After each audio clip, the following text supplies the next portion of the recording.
မင်္ဂလာပါရှင်ဧပြီလ20ရက်နေ့စကားသံမီဒီယာရဲ့သတင်းများကိုတင်ဆက်ပေးသွားမှာပဲဖြစ်ပါတယ်။ဒေါအောင်ဆန်းစုကြည်လွတ်မြောက်ရေးအတွက်ဖိလစ်ပိုင်နိုင်ငံကထပ်မံတောင်းဆိုတဲ့သတင်းကိုတင်ဆက်ပေးသွားမှာပဲဖြစ်ပါတယ်။ဖိလစ်ပိုင်နိုင်ငံကမင်းအောင်လှိုင်ရဲ့အစိုးရအနေနဲ့နိုဗယ်စုကြည်ဒေါအောင်ဆန်းစုကြည်နဲ့အတူကြန့်ရှိနေတဲ့နိုင်ငံရေးအကျဉ်းသားအလုံးကိုလှုပ်ပေးဖို့ပြန်လည်တောင်းဆိုခဲ့ပါတယ်။အဆိုပါခေါင်းဆောင်တွေလွတ်မြောက်ရေးဟာအတိတ်ပဲရှိတဲ့အမျိုးသားတွဲဆုံဆွေးနွေးမှုမြင့်တင်မှုအတွက်အရေးကြီးပါတယ်လို့လည်းအလေးပေးပြောကြားခဲ့ပါတယ်။ပြီးခဲ့တဲ့အပတ်ကတကြံနှစ်သက်ကူကာလအတွင်းသမရဦးဝေမြစ်ကိုလွတ်ငြိမ်းခွင့်ပေးခဲ့တဲ့အပြင်အကျဉ်းသား4514ကိုလွတ်ငြိမ်းခွင့်ပေးပြီးနောက်နိုင်ငံခြားရေးဝန်ကြီးဌာန DFA ကအဆိုပါပန်ကြားချက်ကိုထုတ်ပြန်ခဲ့တာပါဖိလစ်ပိုင်နိုင်ငံကဒေါအောင်ဆန်းစုကြည်နဲ့ကြန့်ရှိနေတဲ့နိုင်ငံရေးအကျဉ်းသားအလုံးအထူးသဖြင့်တက်ကြီးရွယ်အိုတွေနဲ့မသက်ဆွမ်းသူတွေရဲ့လွတ်မြောက်ရေးဟာအလိုအရေးကြီးကြောင်းကိုထပ်လောင်းအတည်ပြုတောင်းဆိုခဲ့ပါတယ်လို့ DFA ကပြောကြားခဲ့ပါတယ်အခုလိုလှုပ်ဆောင်ချက်တွေဟာအတိတ်ပဲရှိတဲ့အမျိုးသားတွဲဆုံဆွေးနွေးမှုမြင့်တင်မှုနဲ့အာဆီယံရဲ့ဘုံသဘောတူညီချက်အချက်5ချက်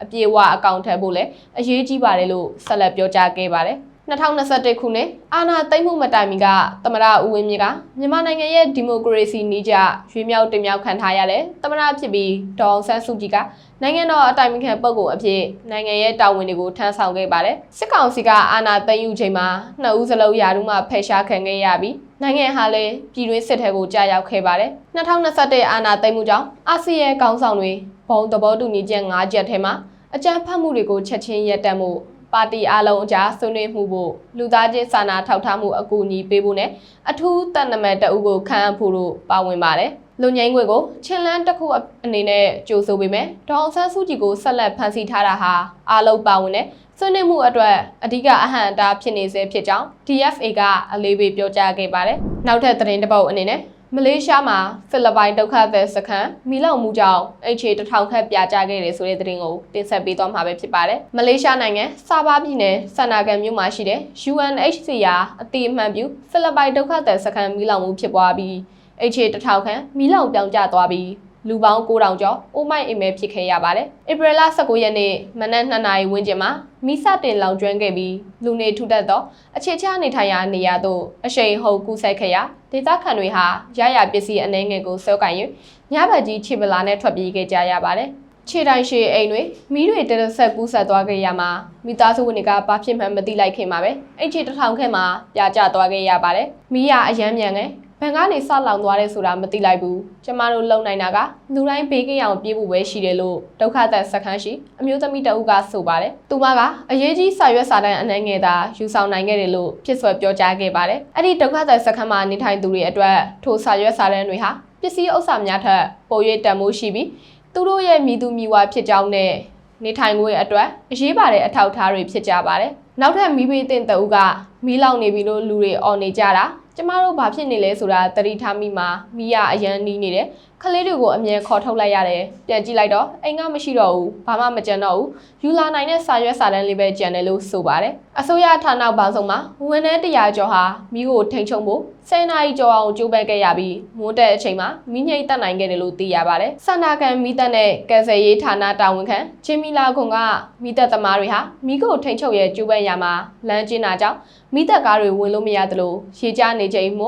ပင်လယ်ရေရဖို့လည်းခက်ခဲခဲ့ပြီးလေပြင်းတိုက်တာနဲ့အိမ်တွေကကတ်နေတာကြောင့်မိကိုပိုပြီးပြင်းထန်စေခဲ့တယ်လို့ဆိုပါတယ်စန္ဒာကန်ခရိုင်ရန်မေကြီးအကူကော်မရှင်နာ Jof Abdul Rahman ကအင်ချီ1200ရှိသည့်အနက်အင်ချီ1000ခန့်မီးလောင်ခဲ့ပြီးလူပေါင်း9000ကျော်အိုးမဲအိမ်မဲဖြစ်ခဲ့ရတယ်လို့အတည်ပြုပြောဆိုပါတယ်အာဏာပိုင်တွေဟာလက်ရှိမှာမိဘတင်သူတွေကိုစည်ရင်ပြုစုခြင်းနဲ့ကယ်ဆယ်ရေးလုပ်ငန်းတွေကိုညှိနှိုင်းဆောင်ရွက်တာတို့ကိုအဓိကထားလှုပ်ဆောင်နေပါတယ်။တည်ဆုံးသူမရှိပေမဲ့လူအနှဲငယ်မှာတရားအနှဲငယ်ရရှိခဲ့ပါတယ်။ယာယီခိုလုံရေးစခန်း5ခုတို့ကိုသတ်မှတ်ထားပြီးစည်ရင်ကောက်ယူမှုတွေကိုဆက်လက်လှုပ်ဆောင်နေဆဲဖြစ်ပါတယ်။ဝန်ကြီးချုပ်ဒါဒုစီရီအန်ရာအီဘရာဟင်ကဖက်ဒရယ်အစိုးရရဲ့စာဘာပြည်နယ်အစိုးရတို့ပူပေါင်း၍အကူအညီတွေနဲ့ယာယီခိုလုံရနေရာတွေကိုအမြဲဆုံးစီစီပေးနေတယ်လို့ပြောကြားခဲ့ပါတယ်။ကျေးရွာလူကြီးရှာရီဖာဟန်ဆေရှာရီတိုင်းတင်ကအာနာပိုင်တွေဟာမိဘေးတင်သူတွေကိုတည်ယူပို့ဆောင်ရေးအခက်အခဲရှိသူတွေအတွက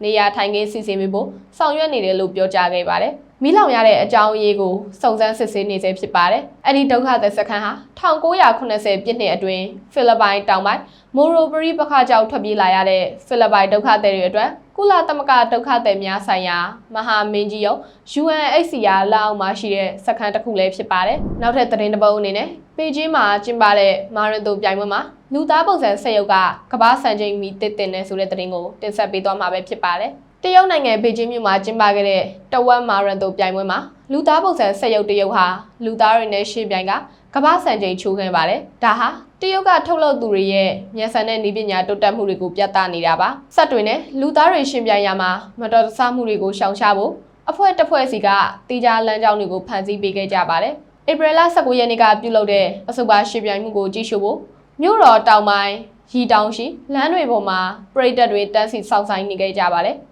ဆက်ရုပ်တချို့ဟာဥစိန်ဘောလိုနာမည်ကြီးအပြင်းသမားတွေအတိုင်းအလိုတွက်လက်စွာပြင်းနိုင်ပေမဲ့တချို့ကတော့အခြေခံကျတဲ့လှုပ်ရှားမှုကလှုပ်ဆောင်ပါတယ်။အနိုင်ရလူသားပုံစံဆက်ရုပ်ဟာအလိုလျောင်းလမ်းညိုစနေတက်ဆင်ထားပြီးတရုတ်စမတ်ဖုန်းကုမ္ပဏီဟော်နာအတွက်ပြေးခဲ့တာပါ။အဆိုပါဆက်ရုပ်ဟာ21ကီလိုမီတာ73မိုင်အကွာအဝေးကို50မိနစ်26စက္ကန့်အတွင်းပြေးခဲ့ပြီးတော့ဒါသာတနအီကိုပြင်းပြအမြန်လုံး25ကီလိုမီတာ15.5မိုင်နဲ့ပြေးခဲ့ကြောင်းနိုင်ငံပိုင်ရုပ်သံ CCTV ရဲ့အဆိုအရသိရပါတယ်။ဒါဟာဧပြီလ19ရက်နေ့ကပြိုင်ပွဲမှာအပြေးအမြန်ဆုံးအပြေးသမားတွေထက်များစွာပူမြန်ပြီးယူဂန်နာအပြေးသမား James Scott Kinley ရဲ့လက်ရှိကမ္ဘာစံချိန်58မိနစ်စက္ကန့်20ကိုလည်းချိုးဖျက်ခဲ့ပါတယ်။အရင်နှစ်ဆက်ရုပ်တွေဟာအပြေးသမားပြိုင်ပွဲမှာအကြိမ်ကြိမ်လဲကျခဲ့ပြီးပန်းဝင်ဖို့ကြာချိန်2နာရီနဲ့မိနစ်40ကျော်ကြာမြင့်ခဲ့ပြီးဒီနှစ်မှာတော့အမကန်တိုးတက်မှုတွေကိုတွေ့မြင်ခဲ့ကြရပါတယ်။ပွဲစီစဉ်သူတွေရဲ့အဆိုအရလူသားပုံစံဆက်ရုပ်ပြိုင်ပွဲရဲ့အရေးအတွက်ဟာ